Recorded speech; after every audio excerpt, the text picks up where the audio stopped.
She was Australia's catch me if you can con artist. Trying to pin her in one spot was difficult.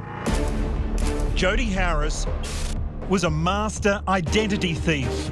We've had $10,000 stolen, and I've just gone, what?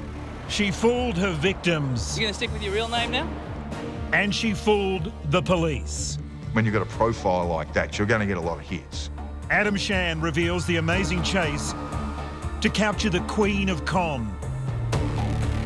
So you're literally minutes behind her as she's committing offences? Minutes behind her. And we expose her trail of destruction. I don't know, it feels like a bloody nightmare that I don't know when it's going to end.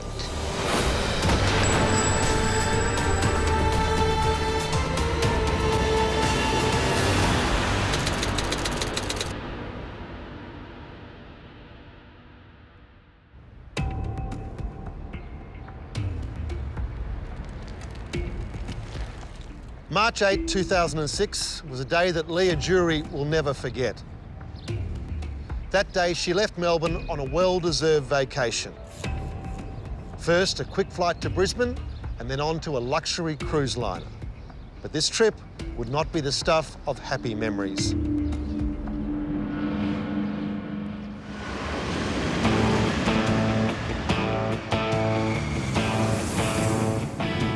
So that day I was going on holiday.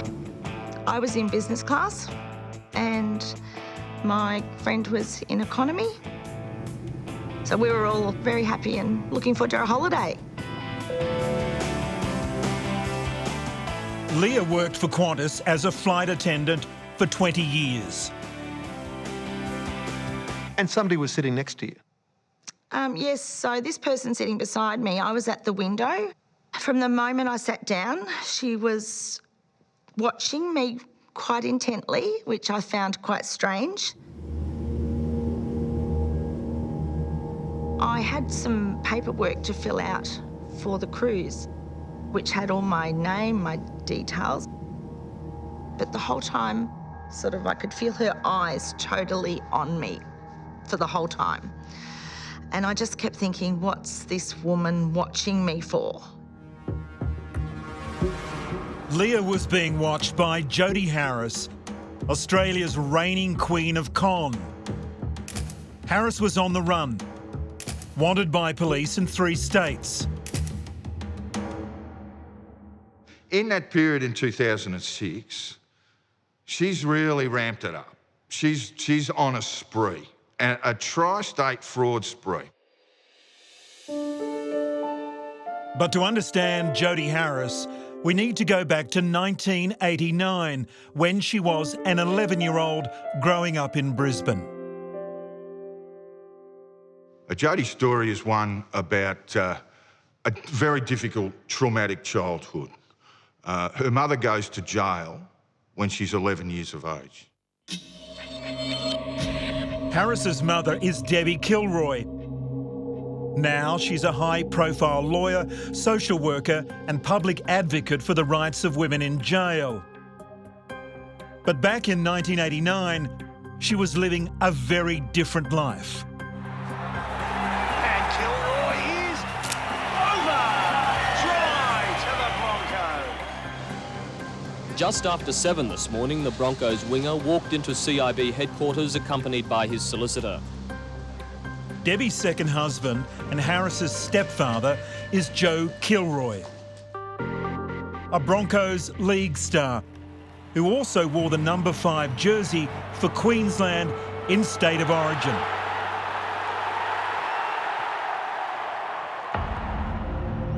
But Joe and Debbie were leading a double life. They were dealing drugs from home, and police caught them in an undercover sting. Although Kilroy dealt in the lesser drugs of cannabis and hashish, the prosecutor referred to him as an active seller, on occasions assisting wife Deborah in her drug-related activities.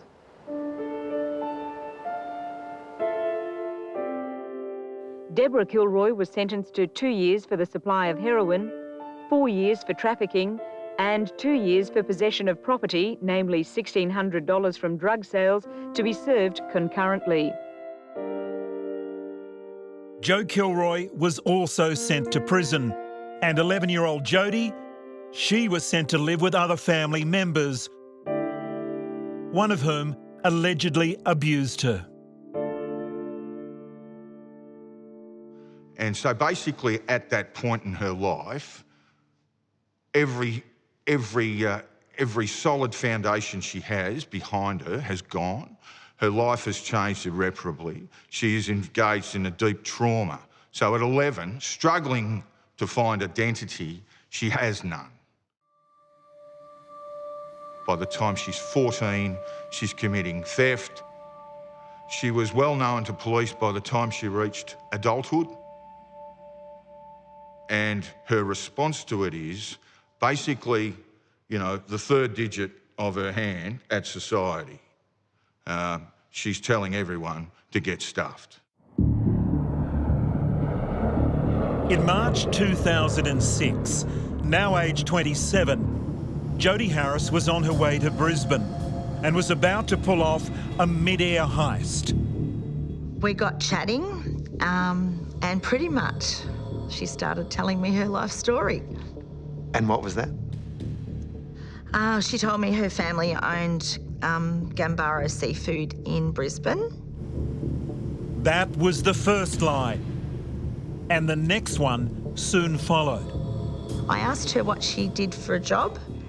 She said she worked for ANZ or one of the banks.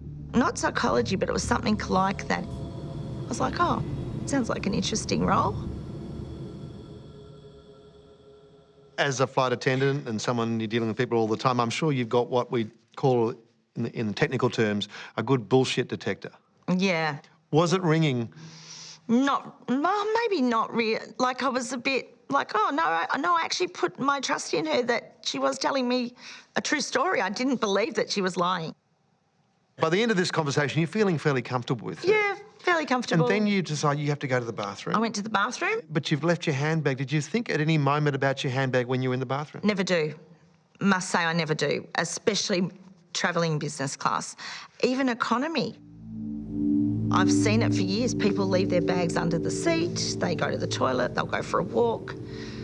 And when I came back to my seat, and it was just before landing, and I went to my bag to get my lipstick, I looked in my bag and I thought, my bag doesn't look like I left it. But it wasn't until about maybe 5 hours later, I got to the cruise ship. And I needed to show my photo ID. And when I went to my wallet, my licence was gone.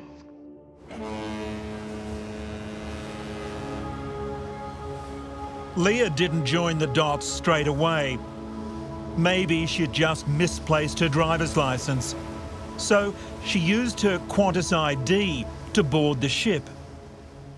We had no internet. We had no way of my husband calling me or anything. And it wasn't until we actually got off the cruise ship and were back at shore in Brisbane, and I've rang home.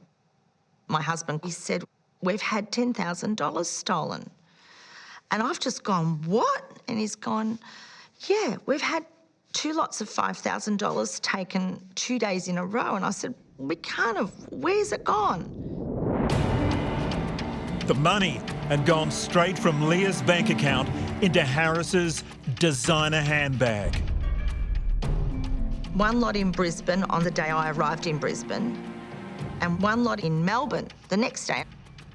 I was hysterical pretty much from that moment on. I was just like beside myself, stressed out of my brain, thinking, what the hell's happened?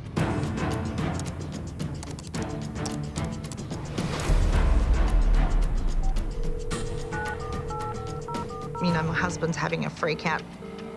We had no access to any money, nothing. Couldn't even go to the hole in the wall and take out $20. This continued for 6 months. 6 months, we had all our accounts at ANZ frozen. Coming up, the Queen of Con crosses the thin blue line. She wants police. This is revenge.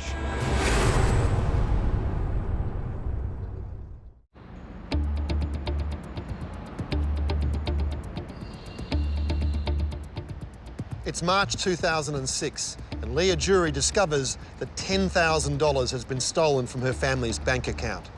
She flies back to Melbourne wondering who could have done this. But before she reports this matter to police, she goes along to her bank. And then you were shown a photograph. And as soon as I was shown that photograph from the bank, I knew exactly who it was. I said, that was that lady beside me on that flight.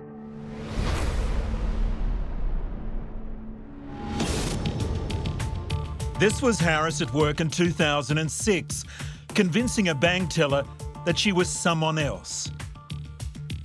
In order to become Leah Jury, all she needed was a driver's licence. The entire persona and training of a bank teller is to help the customer. He's an inspector now, but back in 2006, Paul Bertoncello was a detective with Victoria Police. He had the task of tracking down the elusive Jodie Harris and got to know her MO intimately. So, we had on footage a number of times where, a bank teller turned the screen around to confirm, oh, is this the account you're talking about? And they're talking to Jodie Harris, not Jill Bloggs. And of course, Jodie, she had an incredible memory, an incredible eye for numbers. Sometimes we look at computer screens and it just looks like the Matrix if you don't know what you're looking at. However, she was able to discern the important information or identify another account that she didn't know about previously and then go into a different bank and use that. Was there a moment where you thought, oh, this person, she's actually pretty good? Oh, she was good. In 2006, Despa Fitzgerald was an investigations manager with New South Wales Police. She was seeing the same pattern of criminal behaviour from Harris as her police counterparts in Victoria. She had a knack. She had a knack of going into banks. She had a knack of, standing over bank tellers and saying it was her in the documentation. Police in New South Wales and Victoria eventually formed a joint task force to bring Jodie Harris to justice. Well, it was a big operation. In relation to her getting around, she would also just jump on a plane and go to Melbourne, commit crime, then come to Sydney or even go to Queensland and South Australia. So trying to pin her in one spot was difficult. Police could never be sure who they were dealing with at any given time. Jodie Harris was a master of disguise. She travelled with a suitcase of wigs and outfits, and in an instant, she could flip from blonde to brunette. The next day, she's a redhead. Whatever it took to get what she wanted, and always at someone else's expense. She would wear different disguises, wigs, scarves. I would say she was a good actress in very different roles that she played throughout her offending.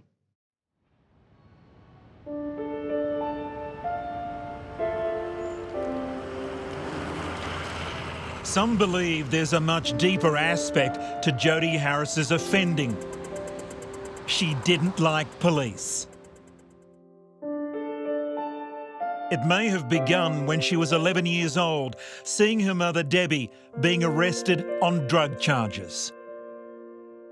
She would be aware that police have tried to pin offences on her mother that were not attributable to her. These offences ultimately do not proceed through the courts. So she has a very unhealthy dislike of police at this stage. And I think as she develops into adulthood, she decides she's going to take a few down along the way. In September 2001, Jodie Harris walked into Melbourne's Fitzroy Police Station and flashed a fake badge, claiming to be a visiting cop from New South Wales. She'd done the same thing 3 years earlier at the Roma Street headquarters of Queensland Police. While she loathed police, she was also drawn to them. She had a relationship with a 32-year-old Victorian policeman when she was just 15. Before she travelled to Melbourne to see him, she sent him this photo. She was able to convince him that she was 21, and he believed that, purportedly. These are the people, collectively, who have put her mother away. So this is revenge. She's very bright, she picks things up, and when she's having discussions with police, she's talking to them, she's gleaning information about procedures, investigative procedures, how they go about things. She knows she can commit fraud to the value of about $20,000 and no one's going to pursue her, even in those days. A few months after Harris stole $10,000 from Leah Jury, Leah was reimbursed by her bank, the ANZ. But she wasn't the only one watching when the money went back into her account.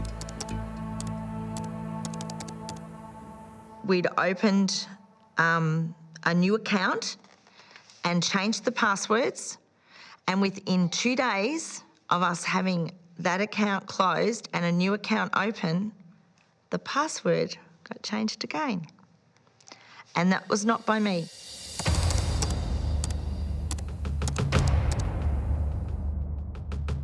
She still had more access, so she got another $5,000 somewhere else a few days after that got put back.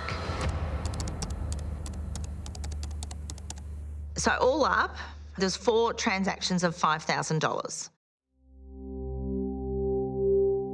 I'm disappointed that she could do that to somebody, and to think that she knew that I had a young family. I mean, Craig and I were fighting. We had no money. We were trying to pay a mortgage, trying to pay bills. And it's just been, I don't know, it feels like a bloody nightmare that I don't know when it's going to end. Next, will the real Jody Harris please stand up? My exact words were, "You've got to be kidding. I can't prove that I am who I am."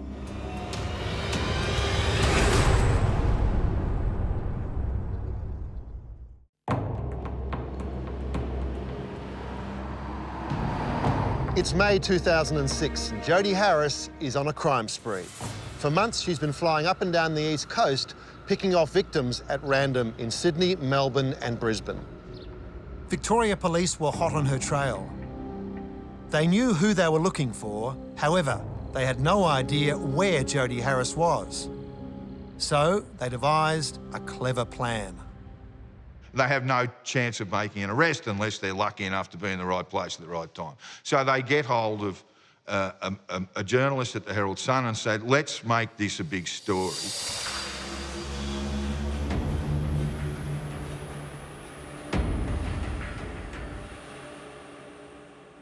$4 million pairs of eyes and ears are better than my 2, and away we went.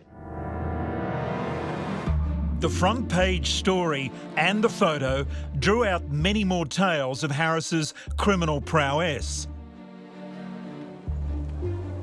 She'd steal from shop assistants. She stole from a masseuse. She stole from a gym attendant at a hotel in Melbourne. She stole ID and bank cards and bought a dog, leaving the dog up in Sydney. One of the most extraordinary cases was when a woman fell down in the street, knocking her head, knocking herself out. And Jody walked up to the crowd, gathered around her and just said, "Leave it with me, I'm a doctor." Then accompanied the woman in the back of an ambulance to hospital, stealing her ID and bank card on the way, and then delivering her into the hands of the hospital and just walking off and on her merry way to commit offences. On that occasion, Harris relieved the injured woman of over $10,000. That crime was reported, but many other fraud victims don't come forward. I've had cases where people, very prominent people in the community, have been caught up in these schemes, and they certainly don't want it out there that they have been suckered like this. Tim Watson-Munro is a criminal psychologist and has assessed many con artists. The sort of generic thing about them all is that they get excited about it, they enjoy it, they have a great belief in their own ability and very high egos, and that's what makes them so successful, because they can convince others as to their bona fides. They come across as very confident.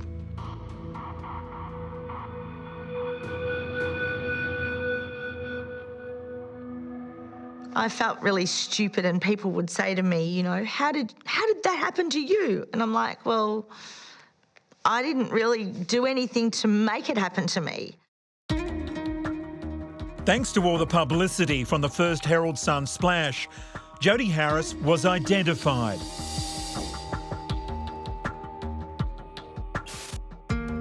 She'd become Australia's most wanted con artist. But instead of retreating into her shell, she maintained a lavish lifestyle, paying cash to stay in the best hotels and spending big on luxury goods. With her background, this is stuff that would be unattainable normally. So this, you know, this is Louis Vuitton, 24-carat gold, jewellery, etc. You know, this is her way of saying, I'm entering into a world that I'm not supposed to go into, and I'm going to help myself. In a follow-up newspaper article, the Herald Sun gave Jody a new nickname. That's how they describe Jody, as the catch me if you can con woman. Leonardo DiCaprio's movie. Because she was so good at what she did. Every time I had a passenger come on the aircraft, I was looking for her to see if she was going to board my plane, to the point that one day I actually was convinced she was on the aircraft. She was in business class. She was in 5 Alpha, and this lady really, really looked like her. Leah alerted the captain, who called the authorities. The plane sat on the tarmac until the police arrived. Little did they know, they were about to arrest the wrong woman. 3 uniformed police officers come in. Excuse me, ma'am. I looked up and they're standing there. Can we escort you off the plane, get your luggage? And I'm like, okay. They were convinced, the police were convinced it was her. My exact words were, you've got to be kidding. I'm in trouble here. I can't prove that I am who I am. They said, you're not going to believe it. We were positive it was her. He said, until we did her fingerprints, it wasn't her. And I just went, oh my God, are you serious? And I felt like a absolute, you know, idiot. And when I got out, I burst into tears. It was definitely a case of mistaken identity, and regretfully, this wasn't the person who we were looking for. And this woman never flew Qantas again. I'm joking. Meanwhile, the real Jody Harris was feeling invincible. She always seemed to be a step in front of the police. But she wanted to keep them interested. So she upped the stakes in the pursuit. You're sitting in the office after the Herald Sun story goes to press. The phone rings. A woman claiming to be Jody Harris gets on the phone, and I probably thought it was a wind-up from some of the people I was working with at the time. Bertoncello soon realised it wasn't a wind-up. Jody Harris, the Queen of Con, was on the line. The first thing that went through my head once I did work out it was her was that it was pretty brazen, and you know, there was a sense of taunting there that you know, she was free and we didn't have her in our custody.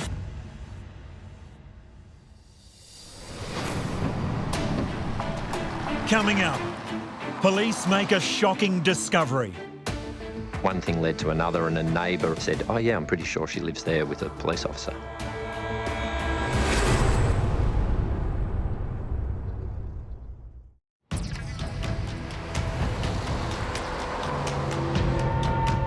Serial con artist Jody Harris brazenly called Paul Bertoncello, the Victorian policeman who was chasing her. She teased him with clues about her location. She suggested he try the trendy suburb of South Yarra.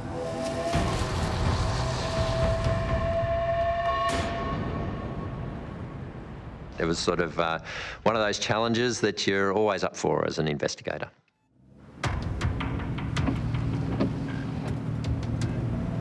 She talked about being near a certain street and certain intersection in South Yarra.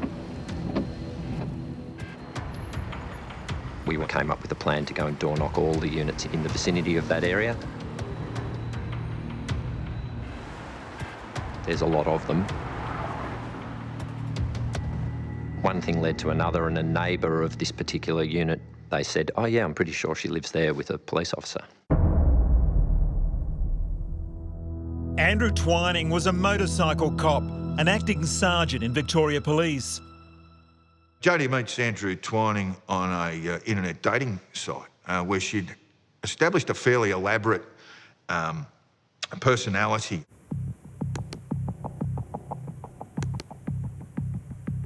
Here's a young woman any virile, hot-blooded male would be all over. There's the hints of bisexuality, light bondage and all this sort of stuff. You know, when you've got a profile like that, you're going to get a lot of hits. She's basically saying, come and get me, but not just anyone. She wants police. And one police officer who'd been in the force for almost 2 decades was Andrew Twining. They establish a relationship, and it was, at least as far as he was concerned, perfectly normal and natural. It was a sexual relationship. She used to visit their parents. They'd go out for dinners. Andrew's father, himself a former fraud squad officer, says Jody was a master con woman. Everything she told us was a lie. She told us she was employed at Virgin Airlines as a cabin supervisor, and she's never worked for them at all. And she had the uniform. She'd just turn up in the uniform, or she'd have the uniform in the cupboard in her apartment in Melbourne. So it was credible, you know, I mean, credible enough anyway. Twining dated Harris for about 3 months, but was oblivious to her double life. He was overseas when news broke of her real identity and life as a con artist.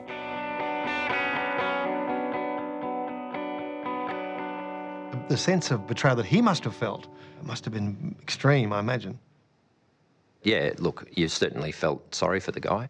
But, you know, from an investigation point of view, really my first loyalty was to the victims, and then obviously to bring her to justice.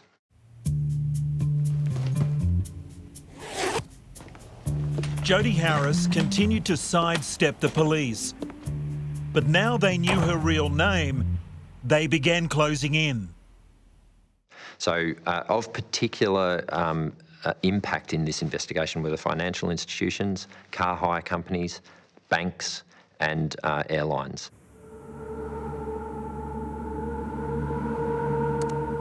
We'd find a new identity that was being used, circulated, and that would then inform us, was she here or was she there? We often got within, you know, a day or two of where she was. And then in Sydney, they came to within a few moments of catching her. The one time I know that we were closest to catching her was in New South Wales, where Jody went into a bank.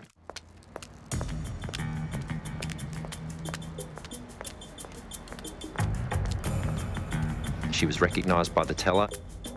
In the background, they put the alert out to get police to come there.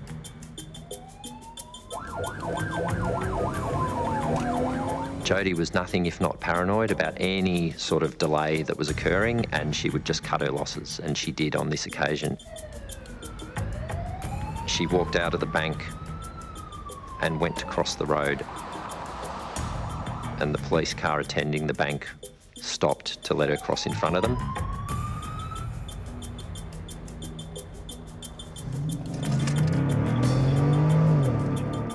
And then drove up, went into the bank, and they worked out, oh, that was the woman we just saw.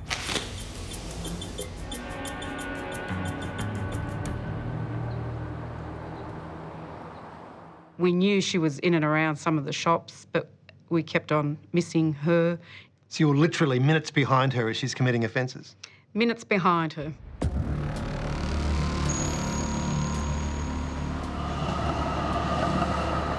Police in 3 states were frustrated by the elusive con artist.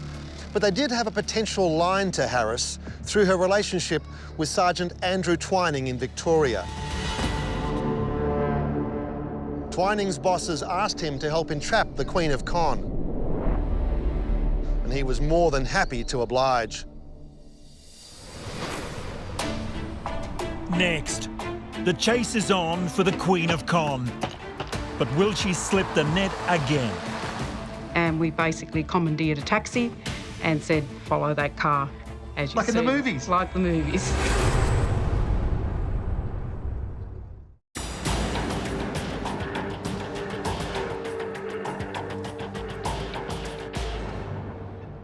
Andrew Twining was away on a European cruise with his parents when police discovered his relationship with Jody Harris. Twining agreed to assist the police in arresting her as soon as he returned to Melbourne. The date for the sting was set, July 6, 2006.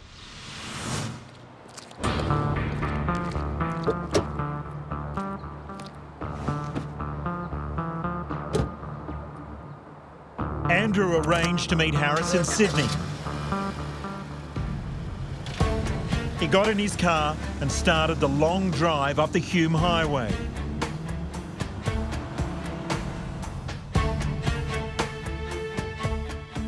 Victoria Police tracked the car all the way from Melbourne.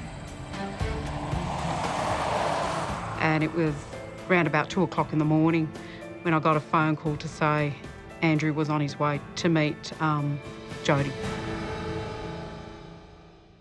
So I contacted my boss and we scrambled, we got staff out.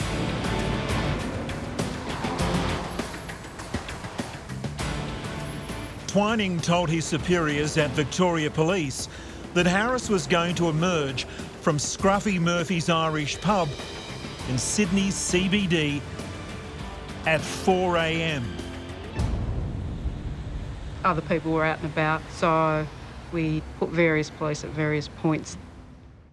Myself and the crime manager at the time were masquerading down the street as if we were boyfriend and girlfriend, so we didn't look out of place, and we're expecting her just to walk out.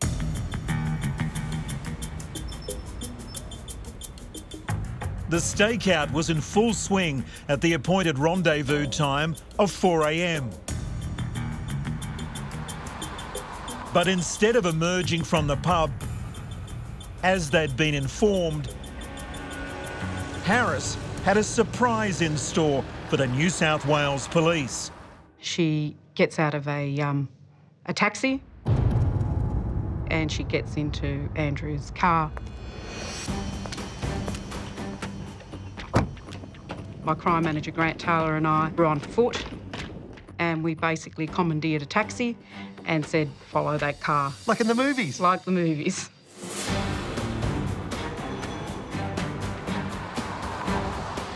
Grant Taylor was in the front, I was in the back, had the police radio, and I was calling our other cars as to where we were going.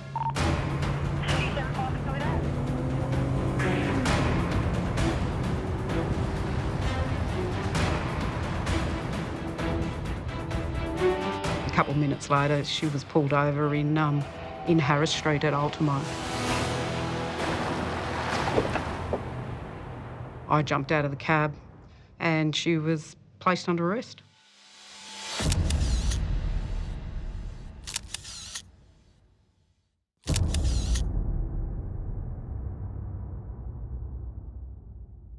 The elusive Jody Harris finally in police custody. How are you feeling, Jody? When Harris was arrested this morning, detectives also found credit cards, licences and a police ID. The number of women allegedly fleeced is still unclear, but in Melbourne alone, police say there were more than 20 victims who lost hundreds of thousands of dollars. Leah Jury is with Darren Lunny, who joins us now. What was your reaction when you heard the news this morning? My dad rang me at 7:20 this morning and said, they've got that woman, and I yelled, yay, finally. When she was arrested, she was very dirty on Andrew Twining. The penny dropped very, very quickly that Twining had betrayed her. I'll tell the truth, I'll tell you everything. Andrew Twining, ask him where he is. 6 days after Jodie's arrested, police conduct a search at Twining's premises and find a replica handgun. What's he doing with a replica handgun? And that's what he goes down for and ultimately loses his job. Andrew Twining has been suspended from duty indefinitely after being charged with possessing an unregistered handgun. Prosecutors said they were in possession of 100 or so pages of love letters between Twining and Harris. The only way they caught her was the boyfriend. So I feel sorry for the poor boyfriend because, you know, he lost his job. She's then in custody and you get a chance to talk to her. What are your memories of that encounter? Well, it was quite startling, her photographic memory. We eventually charged her with 133 offences. When we arrested her, she did have a bag full of credit cards. Each one of them, she was able to rattle off the numbers that she used, which was extraordinary. Like most con artists, Jodie Harris was eager to show the police how clever she was. She was angry too, letting fly with a vile tirade against her interrogators. Police didn't care, she could rant all she wanted. For years, Jodie had led them on a merry dance. Now the cops were firmly in control. What were your impressions of her as a person? She was a fraudster, to me. She was clever, and if she diverted those skills somewhere else, she would have been a very successful business person in her own right. However, she was a fraudster, and that's all she was. Might have made a good undercover policeman, maybe even. I think she did that quite well. Next. Wearing a black T-shirt which read "Doin' Time," Jodie Harris looked relaxed as she sat in the dock.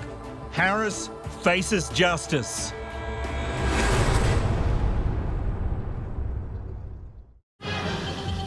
This is National 9 News with Peter Hitchener.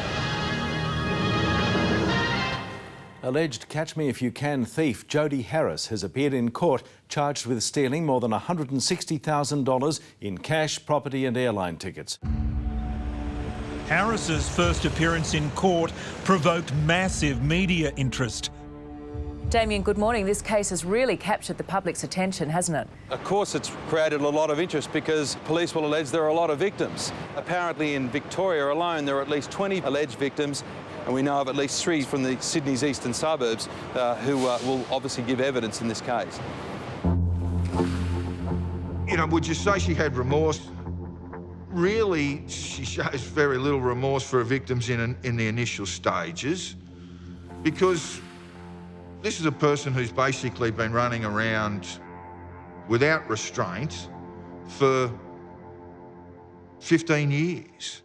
Wearing a black T-shirt which read "Doin' Time," Jodie Harris looked relaxed as she sat in the dock. She even laughed and smiled during the brief appearance.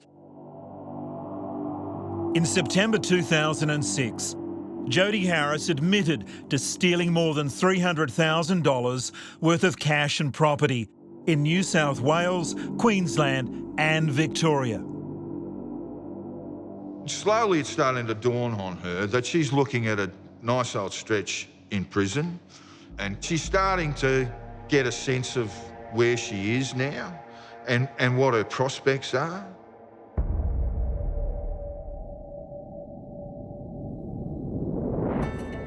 Seizing the chance for a sentence reduction, Harris assisted in making a training video with the fraud squad in Victoria. In the video, she pointed out all the gaps in the banking system that allowed her to use multiple identities to steal hundreds of thousands of dollars. The video was then used in banking and finance circles as an educational tool. It enabled her to say to the court that she'd been assisting Victoria Police.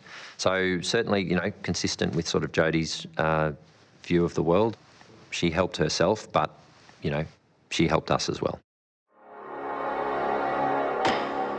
Harris was sentenced to 4 years jail.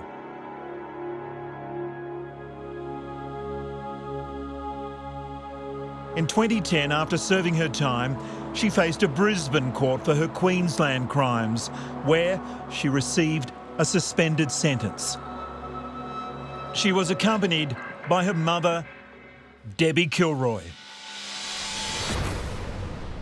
Remember, Debbie Kilroy went to jail over a drug matter, but she goes on to become a lawyer, and now she's held in very, very high regard in judicial circles in Queensland.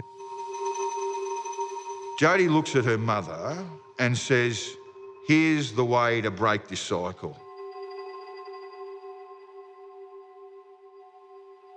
So Jodi actually starts studying Koori studies and begins a Master of Arts.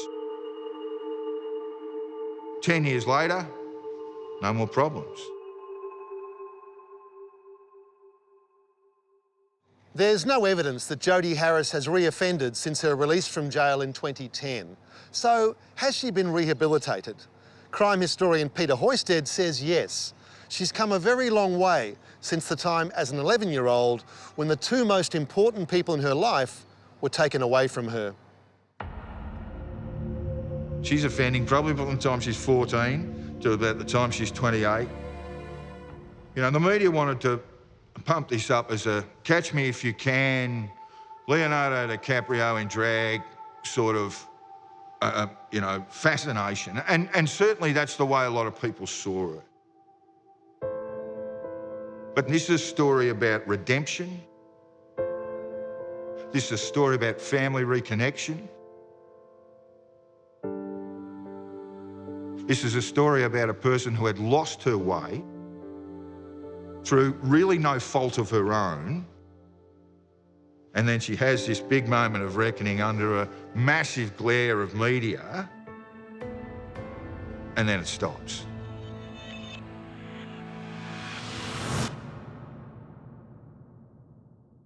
The detective who led the investigation in Victoria is encouraged by Harris's progress.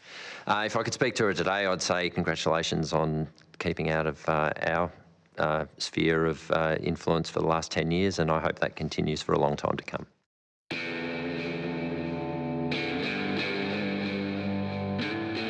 I don't know. Yes, you look at her mum, you know, she has turned her life around. But I don't know whether Jodi will.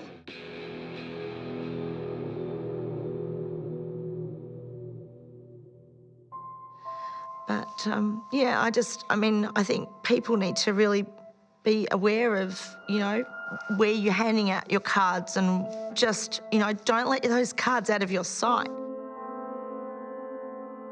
I must say, though, I don't trust people like I used to. And I go with my gut. If my gut tells me something, my God, do I listen to it.